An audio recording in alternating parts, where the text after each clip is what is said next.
On TikTok, you can pin comments to the top of your videos so that they are the first thing viewers see.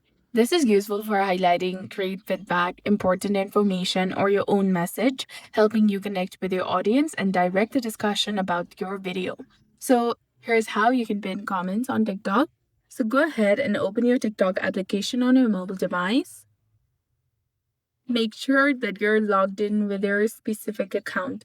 Now, find a post like photo or video. Now go ahead and find the comment. Look through the comments and find the one that you want to pin. Press and hold onto the comment, and you will see the option of pin, and the comment will be now at the top of your pin icon. You can pin up to 3 comments on each video. Just repeat the steps above to pin more. So that's it for this video. I hope you found it helpful. If you did, please like, share, and subscribe. Thanks for watching.